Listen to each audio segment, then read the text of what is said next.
बहुत समय पहले की बात है। एक बार एक किसान एक दिन शहर से अपने घर लौट रहा था। बहुत ज़्यादा सर्दी हो रही थी। रास्ते में उसने देखा कि ठंड के कारण एक सांप लगभग जमा हुआ है और उसके शरीर पर कुछ छड़ी की चोटों के निशान भी हैं। किसान को सांप पर दया आ गई। किसान ने सांप को अपने पास एक टोकरी में डाल लिया और कुछ कपड़ों से ढक दिया ताकि सांप को कुछ गर्मी मिल सके।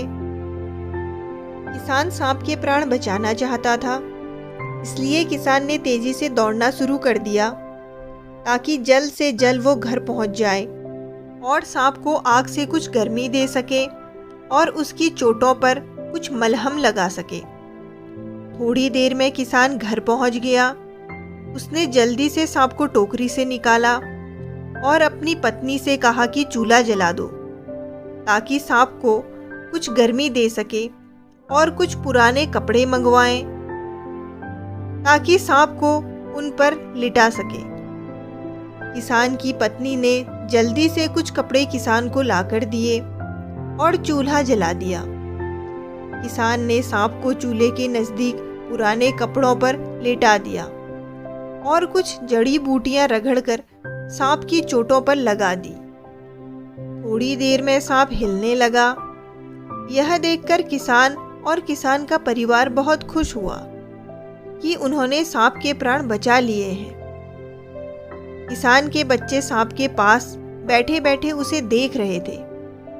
अब मलहम से सांप की चोटों में कुछ आराम आ चुका था और गर्मी से सांप में कुछ जान आ चुकी थी। अब सांप ने थोड़ा थोड़ा चलना शुरू किया।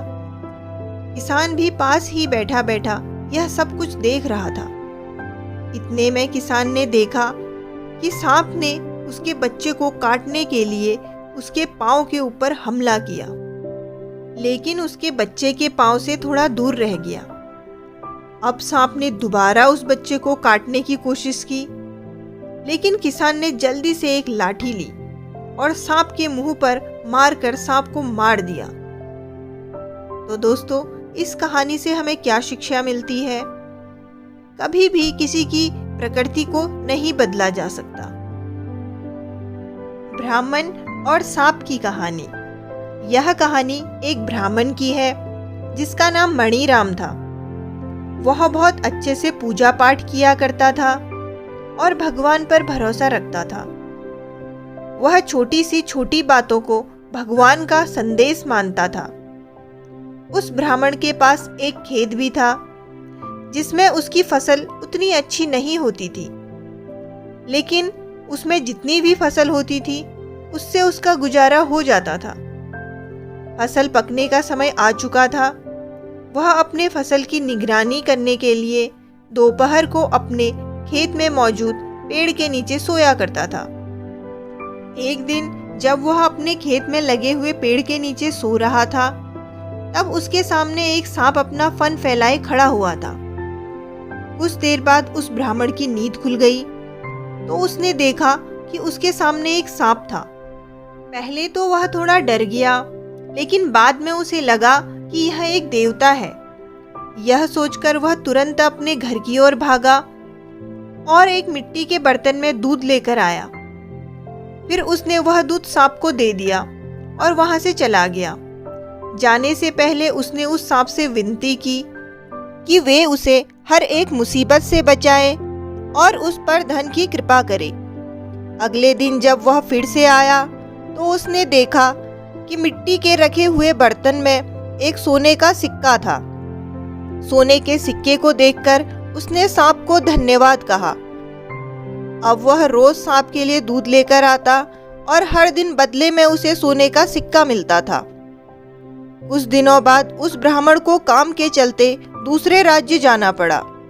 जब वह बाहर जा रहा था, तब उसने सांप को दूध पिलाने का काम अपने बेटे को दिया। बेटे ने भी सांप को बर्तन में दूध दिया और अगले दिन जाकर देखा कि उस बर्तन में एक सोने का सिक्का था। सोने के सिक्के को देखकर उस लड़के के मन में ज्यादा धन प्राप्त करने की लालसा जाग उठी। ऐसे में उसने सोचा कि उस सांप के बिल में और भी सोना होगा वह उस सोने को एक साथ प्राप्त करना चाहता था। अब वह इस बात पर विचार करने लगा कि वह सांप के बिल में से सारे सोने को निकाल लेगा, लेकिन वह सांप से डरता था। इसीलिए उसने एक तरकीब बनाई। हर बार की तरह इस बार भी वह सांप को दूध देने गया। जब सांप दूध पी रहा था तब उसने पीछे से सांप के सर पर डंडे से वार किया।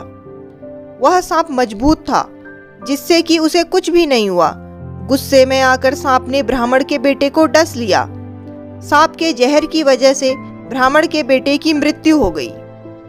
ब्राह्मण जब घर वापस लौटा तो उसे अपने बेटे की खबर सुनकर बहुत दुख हुआ। इस कहानी से हमें यह सीख मिलती है कि अत्यधिक लालच करना बहुत ही बुरा होता है। अत्यधिक लालच करने से हम खुद को मुसीबतों से घेर लेते हैं।